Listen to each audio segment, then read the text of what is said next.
বেশ, এবার তবে আমি আহার করব। তার প্রস্তুতি হয়ে গেছে তো? দাঁড়ান, খাবো বললেই আর সঙ্গে সঙ্গে দেবো কি করে? এই তো সবে জ্বালানি কাঠ নিয়ে এলাম, এরপর চালে ডালে ফোটাবো, তারপর তো খেতে দেবো। বড্ড পরিশ্রম করছো দেখছি। তবে এত পরিশ্রমের কি তেমন একটা দরকার ছিল? কি করব বলুন, আমি যখনই যে কাজটা করি সেটাই একেবারে মাথার ঘাম পায়ে ফেলে করি। ওই ফাঁকিবাজি যে আমার ধাতে সয় না গুরুদেব। তবে এই কথা গোপালের ক্ষেত্রে খাটে না, বলে বলেও তার কিছুতেই কাজে মন বসানো গেল না। তাই নাকি? নয়তো কি, সে তো কোনো কমেরই নয়। দেখুন গিয়ে, হয়তো এদিক ওদিক কোথাও গিয়ে গায়ে হাওয়া লাগিয়ে ঘুরে বেড়াচ্ছে। আপনি কতকটা ঠিকই বলেছেন মন্ত্রী মশাই, তবে সবটা নয়।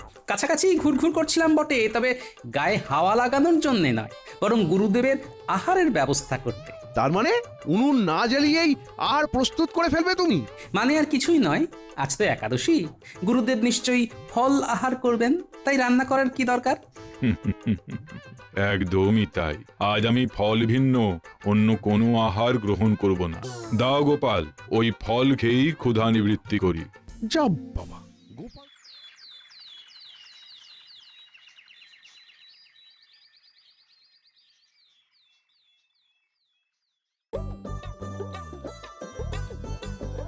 আজ তো মহারাজের হাব ভাব সুবিধার ঠেকছে না, মনে মনে কেমন যেন ফন্দি আটছে বলে মনে হচ্ছে। তাই তো, মহারাজের আজ আবার এই কি হলো? এমন করে দেখছেন যেন গতকাল দেখেননি আমাদের। আপনি কি কাউকে খুঁজছেন মহারাজ? আমার তো মনে হচ্ছে মহারাজ আমাদের মধ্যে থেকে কাউকে বেছে নিয়ে বিশেষ কোনো কাজের দায়িত্ব দিতে চাইছেন। এই তো বৈদ্য দেখছি প্রায় ধরে ফেলেছি। আর এমন কি সাপ ব্যাং, এতে আর ধরাধরির কি আছে? আছে আছে, আমি সত্তর এক যজ্ঞের আয়োজন করছি, আর সেই উপলক্ষে আমার গুরুদেবকে আমন্ত্রণ জানাতে যেতে হবে। এমন গুরুত্বপূর্ণ কাজের গুরুদায়িত্ব কাকে দেবেন বলে স্থির করলেন মহারাজ? তোমার সেটা না জানলেও চলবে, কারণ মন্ত্রী মশাই থাকতে মহারাজ তোমাকে অন্তত এই দায়িত্ব দেবেন না। সব ব্যাপারে তোমার নাক গলানোর কি দরকার হে বাপু? দায়িত্ব তো বাছাই করা কাউকে না কাউকেই দিতে হবে, কারণ গুরুদেবকে রাজি করিয়ে আনার দায়িত্ব কম নয়। আমার তো মনে হয় গোপালই পারবে যথাযথভাবে গুরুদেবকে এখানে নিয়ে আসতে। হ্যাঁ, গোপালের মতো বিচক্ষণ ব্যক্তি আর কজন আছে? ও মা, এ বলে মন্ত্রী তো ও বলে গোপাল, কে জানে শেষ পর্যন্ত কার যে খুলবে কপাল। আমি বলি কি, এই ব্যাপারটা তবে গোপালই সামলাক। কে না জানে যে গোপাল বেশ গুছিয়ে কথা বলতে পারে। এ কি, মন্ত্রী মশাইয়ের গলায় যে উল্টো সুর! সুর কি আর এমনি এমনি পাল্টেছি? এমন গোলমেলে কাজ সামলাতে না পারলে শেষ পর্যন্ত গোপালেরই মুখ পুড়বে। মন্ত্রী মশাই ভেবেছেন আমার কাঁধে বন্দুক রেখে আচ্ছা সে মজা করবেন, হ্যাঁ? কিন্তু আমি তো সেটা হতে দেব না। তুমি কি কিছু বলবে গোপাল? আমার মতে তো এই কাজে মন্ত্রী মশাইয়েরই যাওয়া উচিত। মহারাজের মহামন্ত্রী গিয়ে বললে গুরুদেব কিছুতেই না করতে পারবেন না। বুঝলাম, তবে এই কথাই থাকলো যে মন্ত্রী আর গোপাল দুজনেই যাবে গুরুদেবকে আমন্ত্রণ জানাতে।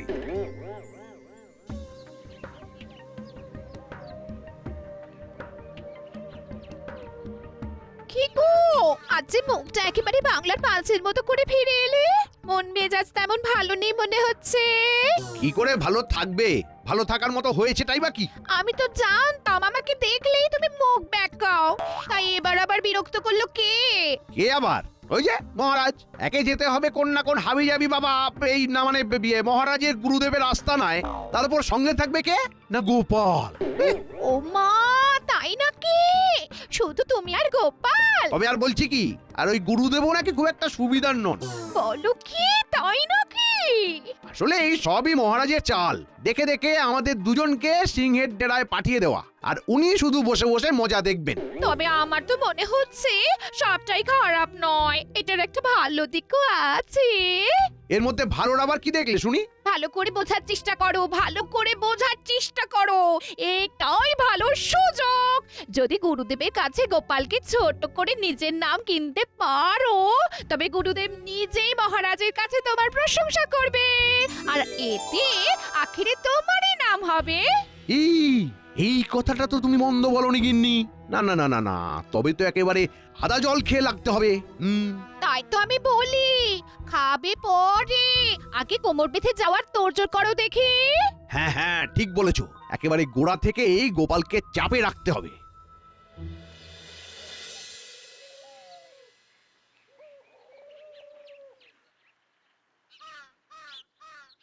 কি যে করি মনে ভীষণ ব্যথা। মন্ত্রীর সাথে যেতে হবে চারটেখানি কথা। ব্যাপার কি গো?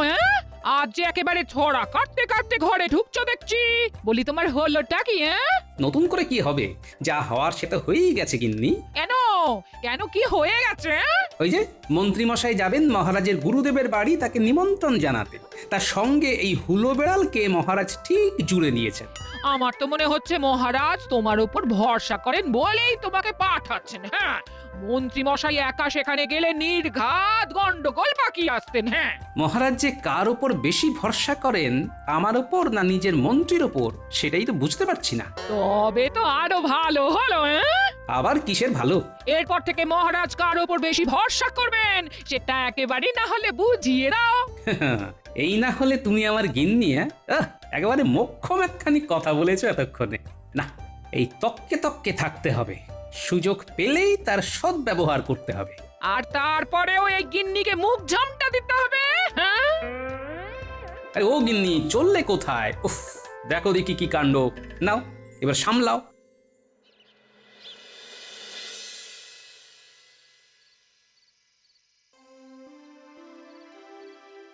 দিয়েছি। এবার দুজনকে একেবারে একসাথে জুড়ে দেখি এবার কে কি করে। কোথায় কোথায় আবার কি জুড়লেন আপনি মহারাজ? আর ভাঙলেনই বা কখন যে জুড়ে দিলেন? ভাঙা তো ছিলই, মানে মন্ত্রী আর গোপাল তো যাকে বলে একেবারে আদায় কাঁচকলায়, তাই আমি ওদের এবার একেবারে আচ্ছা করে পেঁচ মেরে দিয়েছি। সে না হয় করলেন, কিন্তু করলেন কেন? হবে না গিন্নি, একজন ক্যাচালেও অন্যজন ঠিক আমাকে বাঁচিয়ে দেবে। মানে গুরুদেবকে যেন তেন প্রকারেণ এখানে এনে হাজির করবেই করবে। তার মানে আপনি জেনে শুনে এমন কাজ করেছেন? তবে নয় তো কি, কিন্তু হ্যাঁ, আসল উদ্দেশ্য আর একটা আছে এবং সেটাই বিশেষ গুরুত্বপূর্ণ। হ্যাঁ, বলুন তো, দুজনকে একসঙ্গে পাঠানোর পেছনে আপনার কোনো অঙ্ক আছে কিনা? তাহলে শোনো, গুরুদেব মানুষ যাচাই করতে পারেন। দুজনের কথাই শুনেছেন গুরুদেব। এখন এই সুযোগে উনি যাচাই করে দেখে নেবেন যে গোপাল আর মন্ত্রীর মধ্যে কার বুদ্ধি বেশি। কি কেমন হবে এক ঢিলে দুই পাখি? দারুণ হবে। সব ব্যাপারটাই আপনার কাছে একেবারে জলের মতো পরিষ্কার হয়ে যাবে মহারাজ।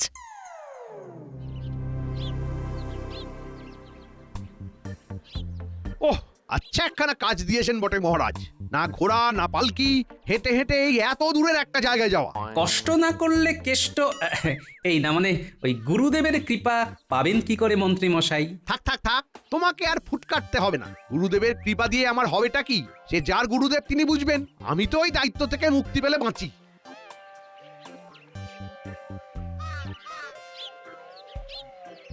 হয়তো গুরুদেব স্বয়ং কুটিরের সামনে দাঁড়িয়ে আছেন, যেন আমাদের জন্যই অপেক্ষা করছেন। তবে আর কি, যাই একেবারে ডিগবাজি খেয়ে গুরুদেবের পায়ে গিয়ে পড়ি, যা থাকে কপালে। প্রণাম গুরুদেব। আরে করো কি? আগে আমি গোপাল, আর উনি মহামন্ত্রী। মহারাজ কৃষ্ণচন্দ্র আমাদের পাঠিয়েছেন আপনার কাছে। আমার প্রণাম গ্রহণ করুন। বেশ, এসো, তোমরা ভিতরে এসো। হাত মুখ ধুয়ে বিশ্রাম নাও কিছুক্ষণ। পথ চলার ক্লান্তি তো বড় কম নয়। না, তা কি করে হয়? আমার কাছে তো কর্মই ধর্ম, তাই বিশ্রাম কি জিনিস তা তো আমি জানি না গুরুদেব। ব্যাস, মন্ত্রীমশাইয়ের রং বদলানো শুরু হয়ে গেছে। ওই যে এসেই এক ডিগবাজি খেলেন, ওতেই কাজ হয়ে গেছে। বিশ্রাম নিলে গোপাল নিক, ওর পরিশ্রম করার অভ্যাস নেই তো। আমাকে দয়া করে বিশ্রামের কথা বলবেন না গুরুদেব। তা বেশ তো, তবে তুমি না হয় আহারের ব্যবস্থা করো, আমি ধ্যানে বসি। ডাক, প্রথম চটকায় গুরুদেবকে ভালো মতোই ঝটকা দিয়েছি। এবার কাজ দেখিয়ে ওর মনটাও টুক করে জয় করে নেব। আর তার সঙ্গেই গোপাল যে কত বড় অকর্মণ্য সেটাও চোখে আঙুল দিয়ে দেখিয়ে দেব। কি হলো মন্ত্রীমশাই, ধর্ম পালনের আগে বড় ভাবনায় পড়ে গেলেন মনে হচ্ছে। আমি ভাবি আর না ভাবি তাতে তোমার কি?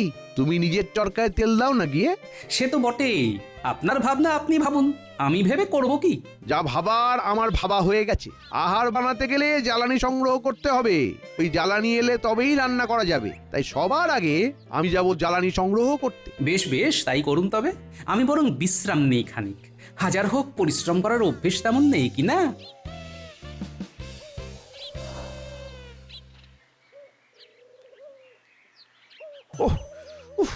ভাবলাম ভাবলাম হাতের কাছে এই কাঠকুটো পেয়ে যাব, ওইসব দিয়ে ব্যবস্থা হয়ে যাবে, কিন্তু এদিকে তো দেখছি কিছুই নেই। উফ, এই বেলা আবার ঘুরে ঘুরে জ্বালানি সংগ্রহ করতে হবে। কি ঝকমারি কাণ্ড রে বাবা, খাল কেটে কি মরতে যে কুমির ডাকতে গেলাম, পারি না। বেশ একচোট জিরিয়ে নেওয়া গেছে, এবার যাই টুকটুক করে পাশের পেয়ারা লেবু কলা বাগান থেকে হাতের কাছে যেমন চাপাই নিয়ে আসি গিয়ে। অল্প হলেও গল্প জমে যাবে। যাক বাবা, শেষ পর্যন্ত খালি হাতে ফিরতে হয়নি। এই যা জোগাড় হয়েছে তাই দিয়ে চারটি ঠিক ফুটিয়ে নেওয়া যাবে।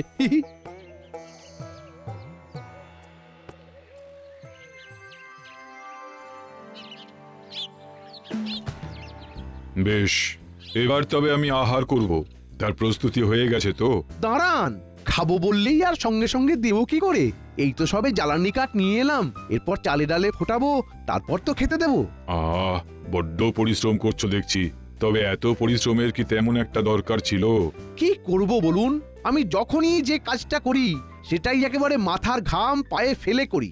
ওই ফাঁকিবাজি যে আমার ধাতে সয় না গুরুদেব। তবে এই কথা গোপালের ক্ষেত্রে খাটে না, বলে বলেও তার কিছুতেই কাজে মন বসানো গেল না। তাই নাকি? নয়তো কি, সে তো কোনো কমেরই নয়। দেখুন গিয়ে, হয়তো এদিক ওদিক কোথাও গিয়ে গায়ে হাওয়া লাগিয়ে ঘুরে বেড়াচ্ছে। আপনি কতকটা ঠিকই বলেছেন মন্ত্রী মশাই, তবে সবটা নয়। কাছাকাছি ঘুরঘুর করছিলাম বটে, তবে গায়ে হাওয়া লাগানোর জন্য নয়, বরং গুরুদেবের আহারের ব্যবস্থা করতে। তার মানে উনুন না জ্বালিয়েই আহার প্রস্তুত করে ফেলবে তুমি? মানে আর কিছুই নয়, আজ তো একাদশী, গুরুদেব নিশ্চয়ই ফল আহার করবেন, তাই রান্না করার কি দরকার? একদমই তাই। আজ আমি ফল ভিন্ন অন্য কোনো আহার গ্রহণ করব না। দাও গোপাল, ওই ফল খেয়েই ক্ষুধা নিবৃত্তি করি। যা বাবা, গোপাল তো ফাঁকতালে আচ্ছা বাজি মেরে দিল। কেটে মরলাম আমি, আর নাম কিনলো সেই গোপাল। বেশ, এক মাঘে শীত যায় না। আমিও দেখছি গোপাল আবার কোন কায়দা করে আমাকে কাট করার ধান্দা করে, তারপর আমিও পাল্টা চাল চালবো।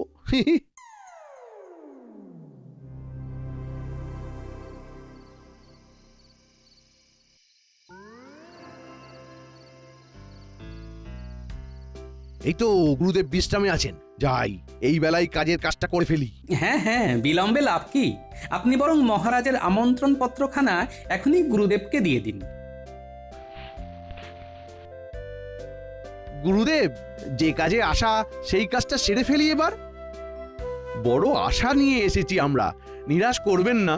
মহারাজের পাঠানো এই আমন্ত্রণ পত্রখানা গ্রহণ করুন, আর মহারাজ যে যজ্ঞের আয়োজন করেছেন তাতে যোগদান করুন গুরুদেব। বুঝলাম, তবে এমন ভাবে বললে তো হবে না। হবে না? কিন্তু কেন গুরুদেব? এই আমন্ত্রণ পত্র তো সবার আগে গঙ্গা জল ছড়িয়ে পবিত্র করতে হবে, না হলে তো আমি গ্রহণ করতে পারবো না। নিন, এবার ঠেলা সামলান। ভেবেছিলেন তুড়ি মেরে ঘুরিয়ে উড়িয়ে বেরিয়ে যাবেন, হ্যাঁ? এবার কেমন জাঁতা কলে পড়লেন বুঝুন। কল বলে কল, এ তো আচ্ছা ফ্যাসাদে পড়া গেল। তবে আমিও কম খুকু নয়, কোন দায় কার ঘাড়ে চাপাতে হয় সেটা আমারও খুব জানা আছে। এ কি, এমন কিং কর্তব্য বিমূঢ় হয়ে দাঁড়িয়ে পড়লে কেন বাবা? এমনটা যে রীতি, তা কি তোমাদের জানা ছিল না? জানবো না কেন, বিলক্ষণ জানতাম। তবে দোষ যদি কারোর থাকে তবে তা গোপালের গুরুদেব। ওই তো গঙ্গা জল আনতে ভুলে গেছে। নাও গোপাল, এবার কিভাবে কি সামলাবে দেখো। দায় যখন আমার, তখন দায় থেকে উদ্ধার পাওয়ার ব্যাপারটাও আমার উপরে ছেড়ে দিন মন্ত্রী মশাই।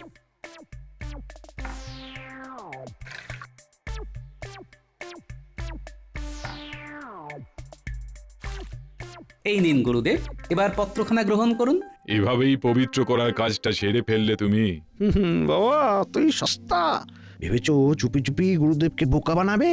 গুরুদেব যে কি কঠিন জিনিস সে কি এতক্ষণও বোঝেনি বাবা? আগে গুরুদেব, কথাতেই তো আছে, মন যদি পবিত্র হয় ঘটির জলে গঙ্গা পায়। তা আমি যদি পবিত্র মন নিয়ে এই জল ছেটাই, আর আপনিও যদি পবিত্র মনে তা গ্রহণ করেন, তবে আর এই জল অপবিত্র থাকে কি করে গুরুদেব? সত্যিই তো, পবিত্রতা তো মানুষের মনে। বেশ, দাও, এই আমন্ত্রণ পত্র আমি গ্রহণ করলাম। দেখো কাণ্ড, টেকোটা তো আবার বাজি মেরে দিল। সে যাই হোক, কাজ তো হয়ে গেল। এখন মনে মনে এখান থেকে বিদেয় হতে পারলে বাঁচি। এবার তাহলে আমাদের বিদায় দিন গুরুদেব। আমরা বরং কৃষ্ণনগরে ফিরে গিয়ে আপনার আগমনের অপেক্ষা করি। সোজা কথায় পালিয়ে বাঁচি। তোমরা তোমাদের কাজ করেছো, এবার আমাকেও তো আমার দায়িত্ব পালন করতে হবে। তার মানে তোমরা এতটা পথ ফিরে যাবে, পথে খিদে তেষ্টায় ক্লান্ত হয়ে গেলে সামলাবে কি করে? আগে যে খায় ননি তাকে যোগায় চিন্তামণি, উনি না হয় কিছু একটা ব্যবস্থা করে দেবেন। ও গোপাল যেন একেবারে বিনয়ের অবতার, গুরুদেবের কথায় গলে গলে পড়ছে, গলে গলে পড়ছে। আমি তোমাদের পথে খাওয়ার জন্য রুটি আর গুড় বেঁধে দিয়েছি, তোমরা যথা সময় খেয়ে নিও। আপনার অশেষ কৃপা গুরুদেব, আমরা ধন্য হলাম। শুধু গুড় আর রুটিতেই গোপাল যা করছে, এর সাথে ঘি মাখন কোপ্তা কালিয়া থাকলে তো মনে হচ্ছে গুরুদেবকে ছেড়ে কৃষ্ণনগরে ফিরতই না। তাতে অবশ্য ভালো বই মন্দ হতো না। না না, তোমরা আর দেরি না করে এবার ধীরে ধীরে কৃষ্ণনগরের উদ্দেশ্যে রওনা হও। ওহ বাবা, পথ যেন আর শেষই হয় না, হাঁটছি তো হাঁটছি। কেন মন্ত্রী মশাই, আপনার তো কর্মই ধর্ম, তাই আপাতত কর্ম করে যান। তোমার যেন ফুর্তি আর ধরছে না। তেমন কি আর করলাম মন্ত্রী মশাই, এইটুকু না করলে যে এতটা পথ একসাথে হাঁটাটাই মাটি হয়ে যাবে। তুমি হাঁটবে হাঁটো, আমি আর পারছি না, অনেক হেঁটেছি, এবার এই ঠুকে এখানে বসলাম আমি। এক যাত্রায় আর পৃথক ফল হয় কি করে? আর তাছাড়া আপনাকে পথে ফেলে রেখে আমি বা কোন লজ্জায় একা চলে যাই বলুন? যাক, তাহলে লজ্জা বলে কোনো বস্তু তোমার শরীরে আছে বলছো? আছে বই কি, আপনার মতো নির্লজ্জ তো এখনো হতে পারিনি কি না। বেশ বেশ, বুঝেছি, এখন আজে বাজে না বকে কাজের কাজটা করো দেখি। গুরুদেব যে গুড় রুটি দিয়েছেন সেটা খেয়ে ফেলি। কর্তার ইচ্ছে কর্ম, আপনি যখন বলেছেন তখন না খেয়ে আর উপায় কি বলুন? দেখেছো কাণ্ড? ও গুরুদেব যা লোক, সেটা আরেকবার দেখলে তো গোপাল? হ্যাঁ, আগে এইসব ব্যাপারে আপনার কাছে তো উনি একেবারে শিশু। তবে ভাববেন না, গুরুদেব যা দিয়েছেন সেটা আমরা মিলেমিশেই খাবো। আমি পথিক, আপনাদের সাহায্য পেলে শরীরটাকে একটু চাঙ্গা করতে পারি। বেশ তো, বলুন না কি সাহায্য চান আপনি? আপনাদের কাছে কি কিছু খাবার পাওয়া যাবে? সকাল থেকে পেটে দানা পানি পড়েনি। কেন? হ্যাঁ, আমাদের দেখে কি মনে হচ্ছে যে আমরা দানছত্র খুলে বসেছি? না না না, আসলে এই কাছাকাছি তো তেমন কোনো কিছু চোখে পড়ছে না যে কিনে খাই, তাই। তাই এত কিন্তু কিন্তু করার কি আছে ভাই? আমাদের কাছে যে রুটিগুলো আছে তাতে তিনজনের দিব্যি হয়ে যাবে। যা মোটা মোটা বড় বড় রুটি, তাতে তো দুটো রুটি খাওয়া কঠিন ব্যাপার। তোমার কাছে কঠিন হতে পারে, তবে আমার কাছে নয়। আমি আমার ভাগ ছাড়তে পারি একটাই শর্তে, যদি ভাই তুমি অন্যভাবে পুষিয়ে দাও। সে নিয়ে আপনি ভাববেন না, আমি কিছু একটা ব্যবস্থা ঠিক করে নেব। পরের কথা পরে, এখন এসো ভাই মিলেমিশে খাই। খাওয়ার সময় অত হিসেব নিকেশ মাথায় রেখে লাভ কি? হ্যাঁ,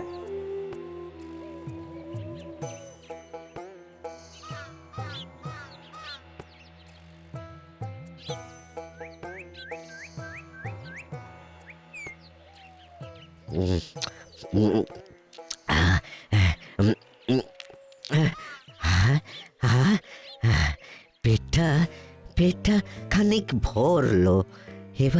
এবার আমি আবার ওই লম্বা রাস্তা হাঁটতে পারবো। তবে তার আগে এই 5টা মোহর আপনি রাখুন। আরে আরে, এইসবের আবার কি দরকার? দরকার আছে বই কি।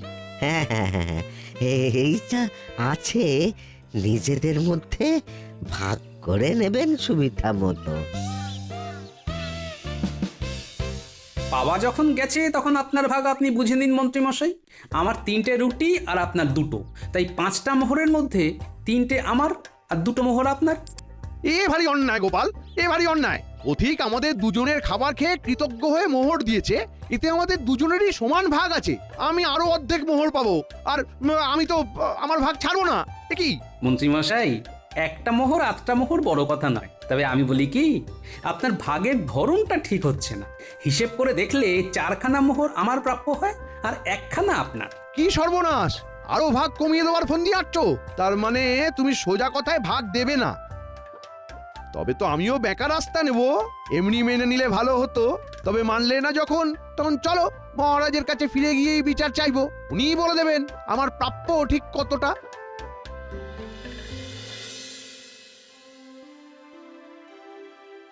কি জানি মন্ত্রী আর গোপালের ফিরতে এত দেরি হচ্ছে কেন? আবার কোন রকম বিপদ আপদ ঘটলো না তো? আমার তো মনে হচ্ছে আপনি ডেকে আনতে বলেছেন আর ওরা একেবারে ধরে আনছে। না না না না না, গোপাল যখন আছে তখন কোনো রকম হঠকারী সিদ্ধান্ত সে নেবে না। কেন গোপাল এমন কি মহান যে সে কোন ভুল করতে পারবে না? উমা, কোথায় মন্ত্রী, কোথায় গোপাল? তার জন্য আমরা করছি নিজেদের মধ্যে গোলমাল। এই তো বলতে না বলতেই দুজনেই এসে হাজির। যাক, এবার গোলমাল সরিয়ে রেখে আমরা শুনি তোমাদের কীর্তিকলাপ। নিজেদের গুণের কথা নিজেরা কি করে বলি মহারাজ? গুরুদেবকে আমন্ত্রণ জানানোর ব্যাপারটা তো সামলে ফেলেছি, কিন্তু শেষটা যে ভালো হলো না। সে কি কথা? শেষ ভালো যার সব ভালো তার, তবে তো সবটাই মাটি হয়ে গেল। এই কি কথা শুনি গোপাল? আগে মহারাজ, শেষটা তো আপনি করবেন, সেই আশাতেই তো মন্ত্রীমশাই ছুটে ছুটে এলেন আপনার কাছে। ব্যাপারটা কি মন্ত্রী? আগে মহারাজ, খাচ্ছিল তাঁতি তাঁত বুনে, কাল হলো এড়ে গরু কিনে। না মানে গুরুদেবের দেওয়া রুটি সবে খেতে যাব, অমনি এক পথিক এসে খাবারের ভাগ চাইলো। তাকে আমার ভাগের 2টো রুটি আর গোপাল তার ভাগের 3টে রুটি, এই 5টা রুটি থেকে কিছুটা দিয়ে খাইয়ে দিতেই হলো বিপত্তি।